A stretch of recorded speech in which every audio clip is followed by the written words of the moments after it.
All right, gang, here we are, another episode of The Successful Failure, and today I have the very funny Jason Tyler. Very funny is a stretch, Jesse, but I'm here. I showed Well, up. how you doing today, dude? I'm doing okay. I'm trying to figure out the headphones now. We just went through that. Okay, I'm good. Good? Yeah. Cool. Yeah, but anything fun today? I just went to the chiropractor. That's always fun. Do you have like a membership or anything? No, but I did prepay to get a bit of a discount for like a whole bunch of sessions, and she's been really helpful and been straightening me out. So if I sit too long, you'll see I move around a lot because I have something going on with like starting from my back and running down my hip and my leg. Shit. L5 she was adjusting today. Oh, wow. So anyway, I'll be moving around and making a bunch of noise and messing up the podcast. All That's good, okay. dude. If you need a different chair to feel comfortable, you let me know. It's a very comfortable chair. Thank you, Okay, Jesse. I perfect, appreciate dude. it. Perfect. Yeah. Well, I don't know too much about you, Jason. This is honestly one of the first times I've met you, dude. Yeah. You were just, for a quick caveat, Gundam McIntyre a couple episodes ago requested that you come on here because we got a little bit into conspiracy theories. Yeah, But before we get into the fun stuff, tell me why you started comedy and like how long you've been doing it, when you started. Tell me all that. Floor is yours, dude. Why I started comedy, I don't have a good answer for that. Like I don't have like an elevator script or any sort of thing. I was living in my car at the time. I was homeless. How long ago was this? This was 4 years ago, roughly. Oh, wow. Yeah, I spent like 18 months in a Prius, which was a kidding. fun experience. No, it was terrible, but there's some good stuff that came out of it. You kind of have to go through things in order to rebuild or whatever. So that wasn't planned. My life just kind of fell apart and I wound up in my car. It's really hard to get out of that. And once you're in that whole thing, but I was watching a lot of clips. So I grew up with stand-up. I've just been a fan of stand-up my whole life. And then, so I know exactly what happened. I was going to therapy, group therapy, and sitting in this room with a bunch of other people. And I kept a bit of deflection, trying to like make people laugh and like not necessarily answering the questions, and somebody said, "You're really funny," and that makes me uncomfortable anytime people say stuff like that. And not so much now, like I like it a lot more, but in that time, it just got in my head that I don't know, I want to explore something. So in my car, I'm like at the library using Wi-Fi and Googled and found some stand-up classes, workshops, and I decided to enroll in a workshop. And I really enjoyed that whole process. I had no idea like how to write a joke. I still don't think I know how to write a joke, but I just the whole process of sitting in a room of not crazy. I mean, it's still all crazy people, but it wasn't a therapy situation. It was like, Right. You're legitimately trying to learn the craft of comedy. And I really enjoyed that. I Carrie Otis, I'll give him a plug, stand-up workshop. He was very helpful with me. And so then the pandemic happened. Right. So you do the workshop and then you do a showcase at the end of the 8 weeks or whatever. Okay. And so he let me do that twice. He liked me the first time and then gave me a bit of a discount knowing my situation to do the class again. And I was just loving comedy, and then the pandemic happened and not really knowing. I didn't know the open mic scene. I hadn't done an open mic ever. I'd just been doing the class stuff. I was just like, a silly student. And it just seemed like a really bad avenue to continue to go down. I didn't know what was going on. All the comedy clubs were closed, or it was just all weird. I didn't know that people were doing sidewalk show or parking lots and all these various things where I could have kept going. I have a bunch of mental health issues. So I just saw it as a bad avenue to go down. If I don't see some sort of like light at the end of a tunnel or whatever, then I just felt like I was wasting my time. So I just stopped cold turkey, and was still kind of writing a bit and trying to write jokes and maybe someday blah, blah, blah. And then it wasn't until I moved to the new area in Hollywood that my neighbor's a stand-up comedian, and was talking to him and some of his friends and this and that. And they're like, just go do an open mic. And so I'd passed by Fourth Wall a couple times. I bought marijuana from the place next door. That's right. Right. And then, Dispensary. yeah, I remember that first time where I walked right past the weed shop security guy who thought I was coming in. And I was like, no, I'm going next door over there. I was like, oh, okay. And I went in, I wasn't signed up, and I watched a few people, and I was like, okay, I'm here, I'm going to do this. And so I kind of effed up, and I signed up in the middle of a mic. Like, oh, no way. Yeah, so it was a whole thing. But from that moment on, were you able to go up though? Did Joe let you yeah, up? Joe let me up, but he Cool. was like, who is this? And I was like, yeah, that's me. And he's like, well, why you're supposed? I'm like, I don't know how it works. And because I said I've never been here, this is my first time or whatever, I got some leeway with that, and he let me go. He was like, well, then get up here right now.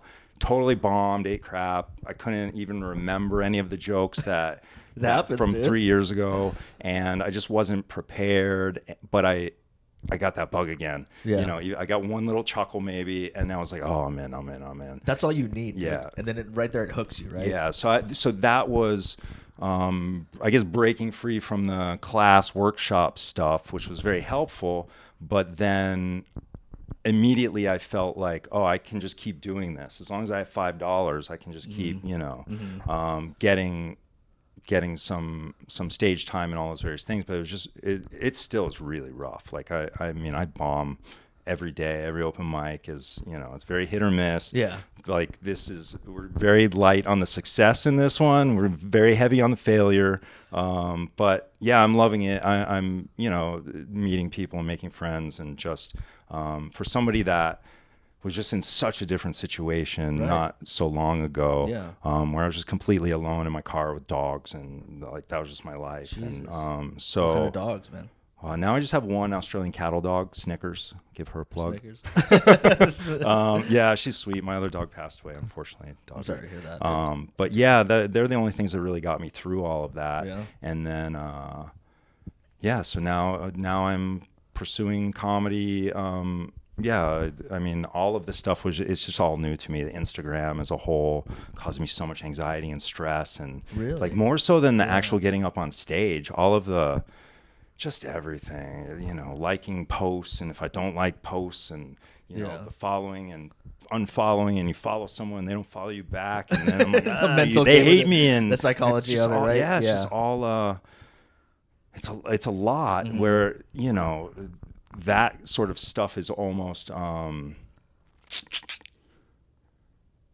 it's discouraging, the online stuff, feeling like I have to be good at that, as opposed to just getting good at telling jokes or doing all that stuff. So it's definitely been an experience. I'm enjoying it, and then I'll have a terrible set, or something will happen, just one dumb thing, and then I'm like, I can't do this anymore. I just can't. And dude. Don't do any mics for a week or whatever, and then I just feel sick to my stomach, like I'm just not doing what I feel like I want to be doing. I don't know if it's what I'm supposed to be doing, but I feel like I feel like it's something I just need to be doing for myself. And now it's not so much therapy as it is just trying to express my opinions, right, yeah, and 100%. And I do like getting the laughs. That's what it's all about. We're all up there, like, there's something about making people laugh. 100%. But it's just the whole. I always liked like puzzles and various things when I was a kid, and the jokes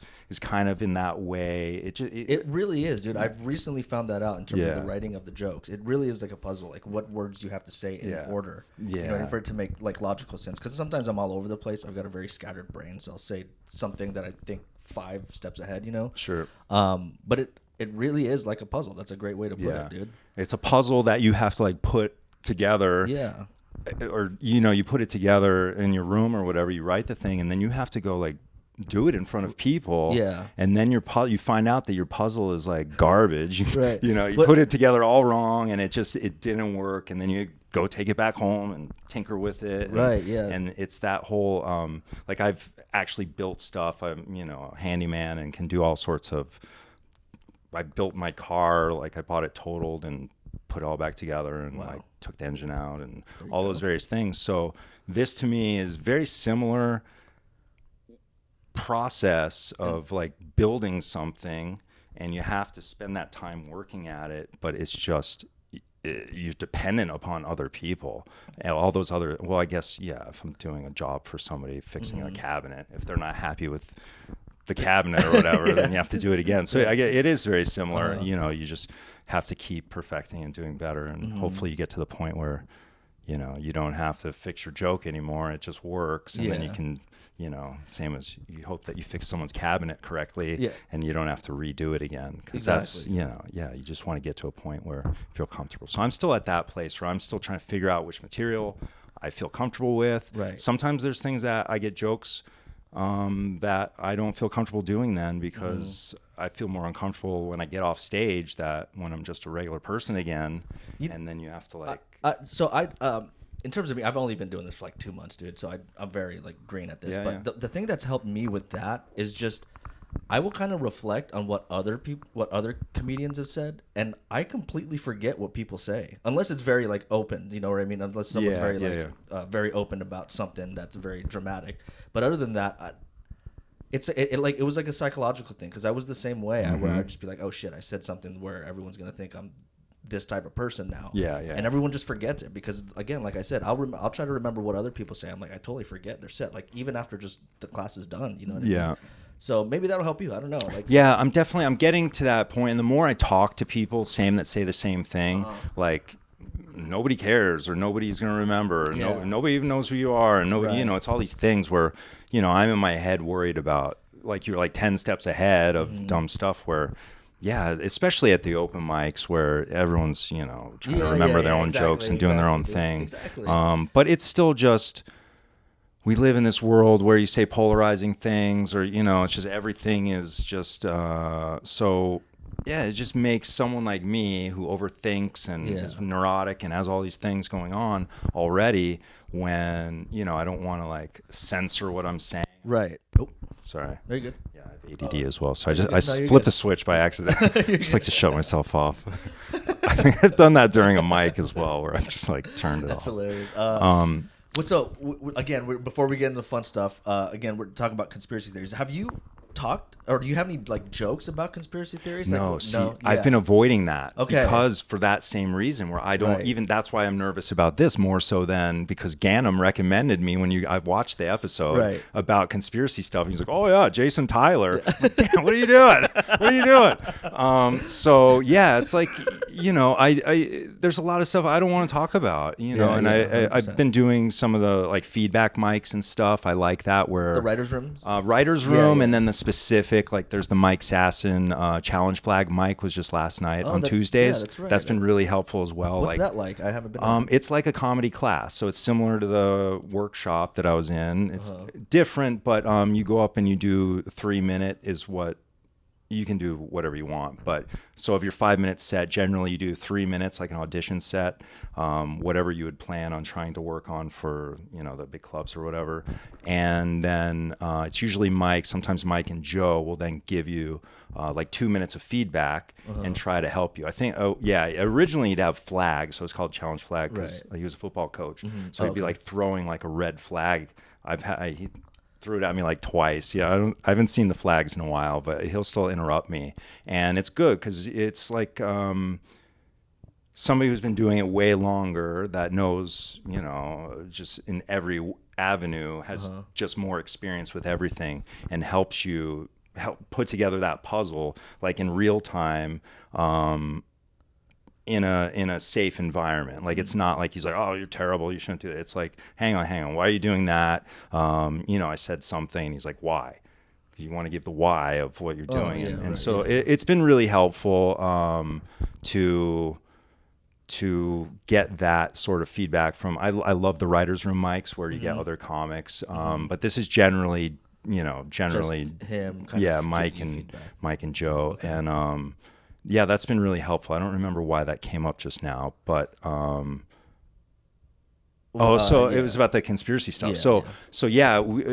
It's the same thing where I just I don't want to get too into like crazy stuff because that's not why I got into it. I didn't want to talk about politics or conspiracies or any of that stuff. I was like trying to sort out my own mental health and just trying. So most of my material is about self-deprecating and talking about, just my messy life and messy dating and just messy everything. And that's where, there's this part of me that does want to talk about those crazy things or whatever, but I feel like I'm not ready for that yet. Yeah. Like I'd rather just people get to know me and either hate me or like me for as I am, just, the stuff I discuss about my life before I start kind of getting into, crazy stuff. The crazy stuff, yeah. Yeah. And a lot of it is like, I don't even know what I believe anymore. I just know that there's just so many things that don't make sense and so many things that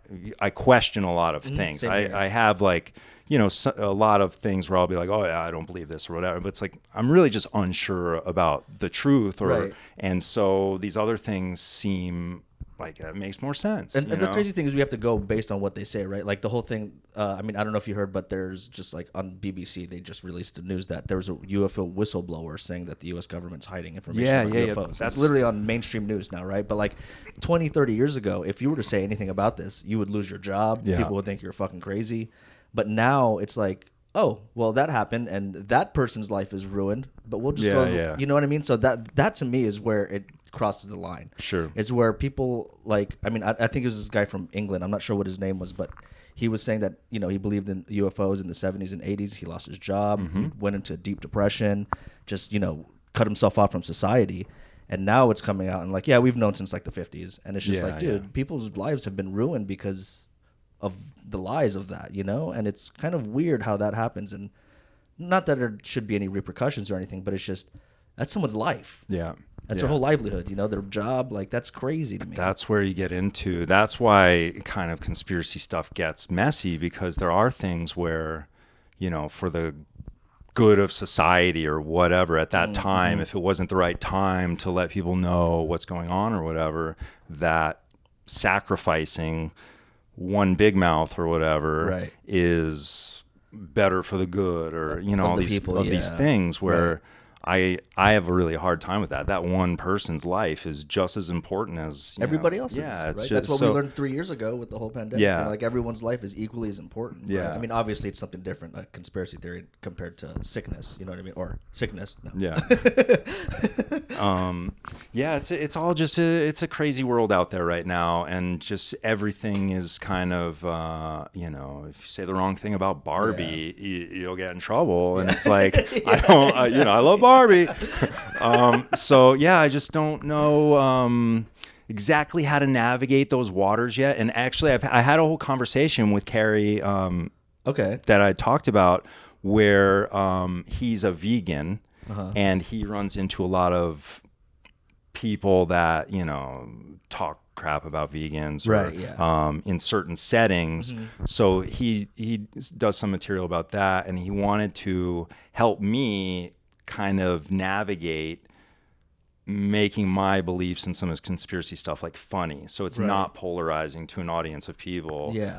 Where I just still, I'm like, I'm not ready for that. I'm still just, we'll just keep talking about my messy life for a bit, and then so it's all these things going into trying to figure out what I'm supposed to get up there and talk about for my 5 minutes or whatever it is, and it's just like I've keep trying new material, and I never really get that polished stuff because I just keep like, I'll do this for a bit and like, I'm not liking that or whatever. And then, so I'm gradually now getting to a point where I have some stuff that I feel comfortable with, that is getting laughs, and trying to get to a place. So I started the open mic stuff in probably November. Okay, so started up again. Yeah, I started up again. So there was that like 3 years in the middle where I did nothing, and then it's just been really it's been an experience. I've enjoyed it a lot. I've done a bunch of mics, probably not as many as some people say. I saw CJ say he does 21 in a week, and I'm like, wow, I'm like, dude, it's just crazy. Yeah, and I'd love to be doing that. I just don't. I don't have a follow-up to that. I just don't. But that's hard, dude. That takes another level of commitment. Yeah. And like, And I've seen him, and he's, just very good, and like, he's everything that comes out of that dude's mouth is just straight fire. Yeah. Dude. Like he could just be like, yeah, I bombed. I'm like, dude, you fucking killed it in my eyes. You know what I mean? That dude is so just like what you said, just polished, polished comedian. Where it's like, and then so that's where I have this whole thing as well, where I like, I just yesterday I had it sunk in again, or 2 days on Monday, and somebody said he'd been doing comedy for like less than a year. And I was like, CJ?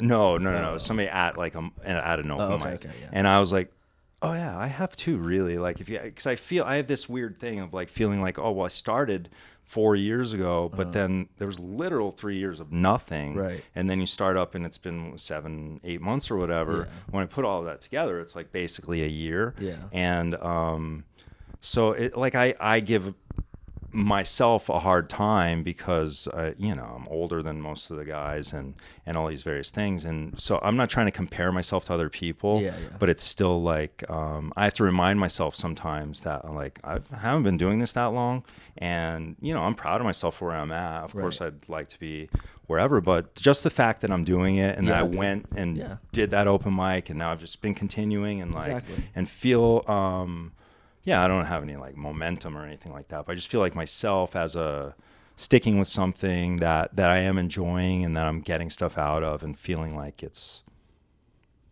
just the thing that I'm supposed to be doing right now. Exactly. I don't know exactly where that all leads to. People at like, what are your goals in comedy? And I'm like, I'm not exactly sure. I just want to like get better.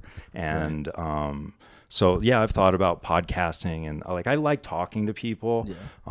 It's just a whole other avenue of like I want to get good at this one thing and before I start doing other stuff. But it's I think this goes hand in hand in a way. You know what I mean? I felt like I've gotten more comfortable and my speech has gotten better because I very much stutter and stuff like that, or I'll say words that don't fit in a sentence in terms of describing something. Sure. I don't know where I'm going with that, but yeah.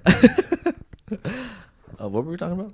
Your stutter. My stutter no, before. Okay. No. Do you have an actual stutter, or you just are? No, I think it's the performance anxiety. Okay. You know what I mean? And it's just me overthinking things, like jumping 5-7 ideas ahead. Like when you're on stage, you're doing that. And even in conversations, like when I'm too excited, like people will know because my words are coming out of my mouth like 250 miles an hour. I'm that way as well. So I'm just getting kind of the point where I'm slowing down a bit and feeling like when I was first starting, the same thing. You have that, like there's a timer running first, like a literal 5-minute timer or 3-minute timer, whatever.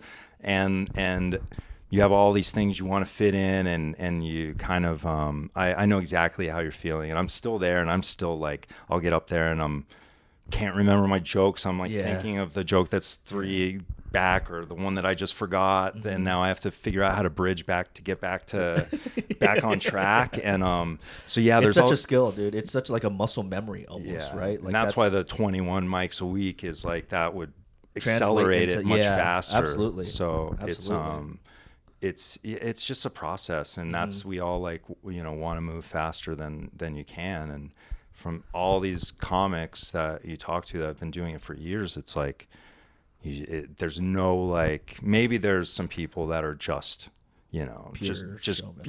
go from never even done open mic, never, just get up there and they're just great or whatever. I'm sure that there are those people, but I think for the most people, you have to like work at it, and there's no way around it. I beat myself up a bit sometimes. I'm the same way, dude. I'm the same way. And I would say sometimes, all the time. If you see if you watch some of the clips, people will say it too to me. They're just like, "You're way too hard on yourself," and I'm like, "Yeah, I know." But it's one of those things, man. I don't know what it is. You know what I mean? Yeah. Where did you grow up? I grew up in New York. Well, okay. So here's the beginning of the messiness. So I was born in New York. We moved to Colorado when I was like 2, right after my sister was born. My father split. Surfing was more important than raising children. It's surfing in Colorado. No, he went to Florida to surf. Cocoa Beach, Florida, Bruce. Fucking dick. So we were in Colorado. We were there till maybe I was 4 or 5. Moved back to New York. Then when I was in 8th grade, the summer between 8th and 9th grade, we moved back to Colorado. And went to high school in my first 2 years of college there, and then I've just moved around a lot. So I graduated from Arizona State and then moved to San Diego, San Francisco, back to Colorado, back to Arizona, back to San Francisco, and then Los Angeles. And I've been here for like 20 years now. Damn. What made you want to stay here? All of that moving, all of that. Okay, no, it was just, I found the place where I'd always been drawn to Los Angeles. I knew, like, I watched a lot of TV as a kid and was just really drawn to just all of Hollywood and movie making and television and comedy. I watched a lot of stand-up comedy and, you know, Saturday Night Live, and just grew up with all of this stuff that I knew was all here. And I'd always been drawn to it, not necessarily for, you know, the industry stuff. It was just a place that was like sunny and beautiful, and there's, you know, it just seemed like a place where... No, you're fine. You're fine. You're fine. Where I kind of wanted to live. I don't know. I like California. I'd done San Diego and San Francisco, and so when I was in San Francisco, I took an acting class. Okay. I had done some really cheesy modeling, and I had this agent that wanted me to go on commercial auditions, and I was like, I don't know how to act or any of that stuff. So I did like a 2-day workshop, and then signed up for this other class. And when I was in that class, everybody was discussing how San Francisco sucked, and you need to either be in LA or New York to, you know, to do anything. Yeah. And I was living in a literal closet. I was paying $600 a month to rent a hallway closet. That was like 6 by 5 in San Francisco, in a really nice, in Pacific Heights, literal closet. It was 5 by 6 with a heating beam right in the middle. Yeah, of course. So that's a whole long story. But so I was in San Francisco, and then I that whole thing where I was, you know, exploring acting and not happy in my living situation, not happy with my work and all these various things. The weather in San Francisco sucked. And I was like, why do I even live in California if it's just raining every day and foggy and all this? So I decided, I was on Craigslist or Westside Rentals or one of those things, and decided to go down to LA and look at some apartments, and found a 2-month sublease. And luckily the guys I was living with were 2 of my friends from high school who kind of screwed me on this whole closet thing. So they knew, and they didn't really screw me, but it just wasn't typical friends, right? Yeah, it was a good situation. Again, sometimes shitty stuff has to happen in order for change, you know. 100%. So 100%. I came down. For a weekend, found this sublease, looked at some other crap, and I was like, all right, I'm doing it. And I was in LA like 3 days later. I just lived here, and I've been here ever since. And then I've moved around a lot in Los Angeles, but I don't actually. Well, I left LA proper, and I lived in the mountains in the high desert for a year. Oh wow! Yeah, right before the homeless stuff. Right before I went homeless. It's such a it feels like surreal a bit. What happened with that? If you're comfortable. So I was. There's a lot of different layers to it. So I was living in LA, had a roommate argument about lead paint, and we had a water leak, and the landlord. This whole big thing, and I complained to the city. He was my best friend at the time. We had this agreement that we were going to challenge the landlord, and I knew the proper avenue to go through. And we went to the city. I had to deal with an eviction in the past, so I had a lawyer that I knew who's very helpful, who said, you guys are in the right. I don't have to move out. So he was on the lease. I was not. I was subleasing from him, but the landlord knew about me and had accepted me as a tenant and all of those various things. So when we complained about this, they said that I was not on the lease, and if he didn't kick me out, if I didn't leave, that he was going to get evicted. And that's when we went to the lawyer and all this stuff. He said, you know, you don't move out. You don't have to. I had a lot of confidence in all this. He came out the day before I was the 48 hours or whatever it was, 3-day notice. And that night he told me I had to move out, my best friend. So we're not friends anymore. But, so that's where I moved. I was homeless just for a short time, living in a Motel 6. my fiance at the time, who lived in Wales, this whole other country, she found this place on Craigslist out in the high desert. That was very sketchy ad. Just reading it, like it was the Craigslist ad? Yeah, it was like, oh fuck. Yeah, those things, man. But I went, and it was this beautiful property. No way. In the middle of the high desert that this crazy guy owned. But they were 3 sheds that the guy had converted into living spaces. They were like horse tack sheds or something. I have some pictures of it. And he converted them into living spaces illegally. But it was really nice. Like I lived on the side of a mountain. That's how I found my dog Snickers, was the neighbor's dog, who just adopted me, really. And so there's that whole thing. Then the city came in. I lived there for a year. The city said that they were uninhabitable structures and I had to leave. So that's when... so they just told you to leave. That's it. Yeah. San Bernardino County is much different than Los Angeles. You don't have the same renter protections. And I just, it was a whole thing where then I decided my fiance and I, originally she was going to move here. She's not my fiance now. I'm very single. It was... originally was going to come here. That was a whole difficult process.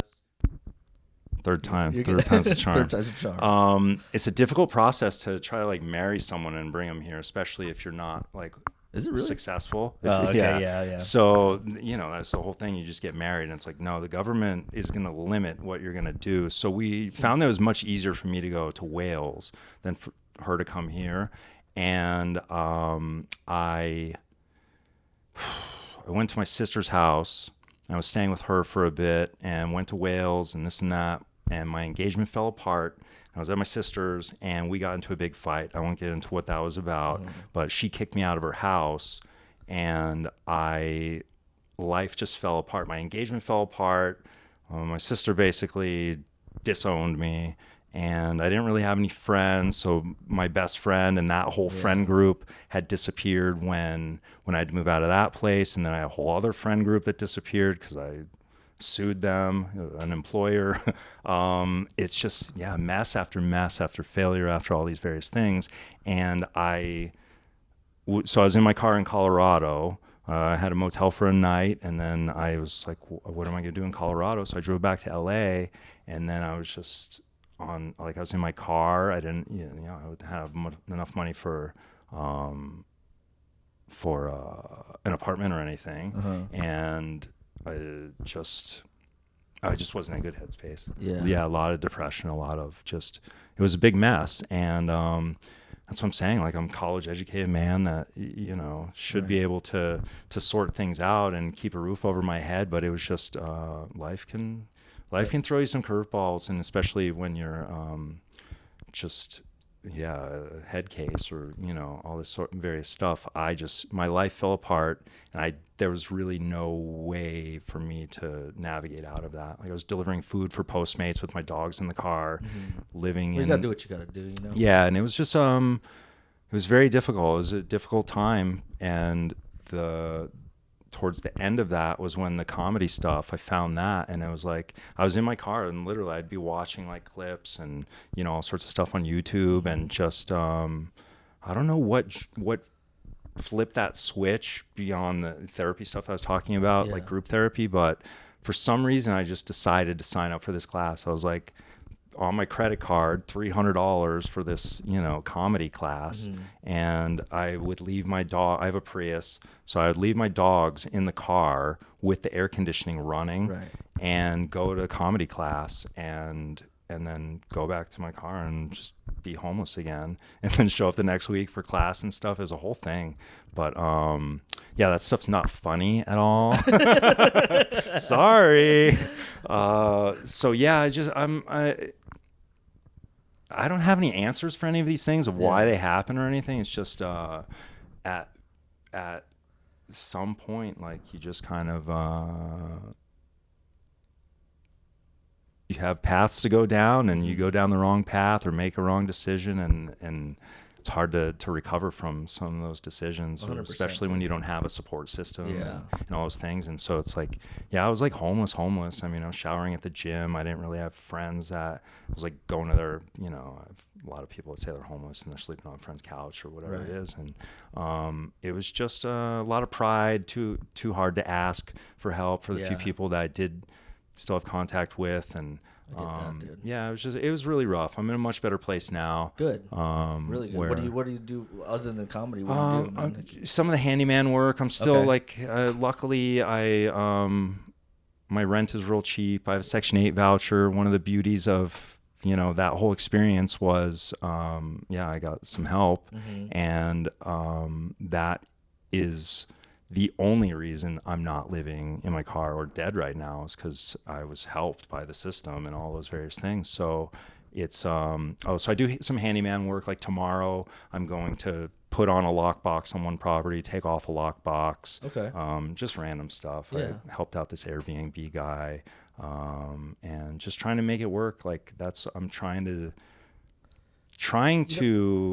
do as little stuff that is not related to the comedy and the stuff that I want to do. I'm just, you get to a certain age and a certain point in life, and it's like, I don't care about any of that shit. And that's like why the conspiracy stuff is, you know, there, because just the world it's just a big mess. It's a big conspiracy. The world is a conspiracy. Yeah, that was a lot of like, you know,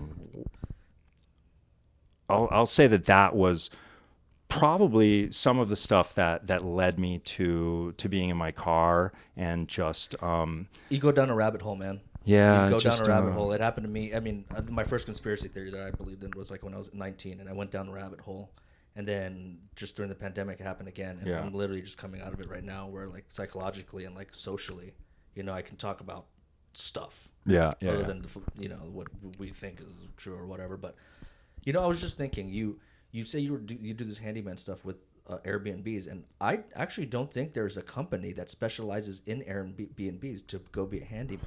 You know, other than just like a corporation, right? So maybe that's like something where you go on like the Airbnb and you hit them up. You don't, what's it called, make an appointment for the room, but you email them and just be like, hey, I started my company. You know, I'm a handyman for Airbnb. Anytime you need me, please. You know what I mean? Yeah, that's a good idea. Great, dude. I just started a Thumbtack page to try to get more work. There you go. And so the Airbnb thing, even that, like every little thing in my life becomes difficult. So months ago, when we first started with that guy, I actually like quit and told him I didn't want to work for him anymore because I didn't agree with the Airbnb thing because of the homeless problem. Oh, okay. And I right now feel like a total hypocrite because he contacted me again. I'm like, okay, I'll do it. You know, like money talks, money, right? But it's still in my head. I'm like, there's all these people with these houses that are just sitting empty that, you know, just for rich people to vacation in or whatever, when we have a city full of like people on the streets, and it's, you know, just all of these things that like, we're all part of the problem. It's all just this huge problem that I shouldn't, like, I can't fix that problem alone, and it's not something that I know how to really fix, but I know that I have feelings about just the things I'm doing. I think if you're passionate enough, then that is something, you know what I mean? I get into these things where people are like, oh, just don't care. What do you care? What do you know? And it's like, it's hard. I care too much about everything. Or choose what to care about. You know what I mean? Yeah.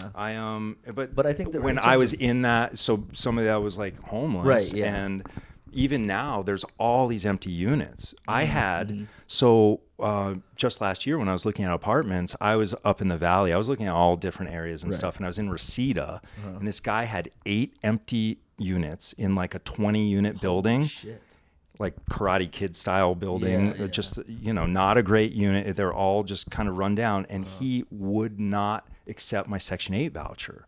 And I was like, dude, I'm like the best person you can put in any of those units. Like my rent's going to be paid on time, whatever, regardless of the economy, like my rent's going to be paid. And you're judging me based on all these things. He didn't care. I told him I could report him. Like, I know the whole system and I could report. You can't discriminate just based upon the voucher. The landlord has to pretend that they'll take it, and then they can discriminate based on, your income or your whatever it is, all these various things. But they can't just say, no, you have Section 8 voucher. Like, it's, so I was like, I'm going to report you. And he was like, go ahead. I don't care. Yeah. And it's like, people like that are, the problem. Yeah. It's not, there's the people on the streets have their own problems and stuff, but the problem is, the housing situation and there's all these, like, I'm somebody who's able to navigate the system and apply my voucher to get to a unit. Right. Thousands of them go unused because all these people just run into the roadblocks of these landlords. I mean, that was just one. Yeah. That was like 8 units, so it just stands out in my mind. But I have a whole list still at home of probably 20 landlords that were just like, no Section 8, no Section 8. And it's like, you'd rather people shit on the sidewalks outside than so. Anyway, again, not fun. Sorry, but this is my life. But we're coming to an end right now. Actually, we're hitting 40 minutes, dude. Dude, that's so fast. Yeah, dude, that's what I'm saying, man. Like, I want to go longer to an hour, but some of these places they won't. Are like on the internet, they won't let you post exceeding over maximum file size. You know what I mean? So that makes sense. I gotta keep them shorter. So I'm trying to keep it at 30, but everyone I talk to is so interesting. You know what I mean? So, I'm sure that's the problem. But before we end it, go ahead and tell my 3 followers and listeners where they can find you on the social media. I'm a follower now as well. Thank you. So that's 4. I got 4. We're moving on up. My Instagram is at Jason and the Tiger. I'm not going to spell it out like Ganem did. You're good. Like I said, in the YouTube, I do the whole description. Yeah, that's the only place to really find me. Perfect, dude. I'll put my phone number out there as well, but no.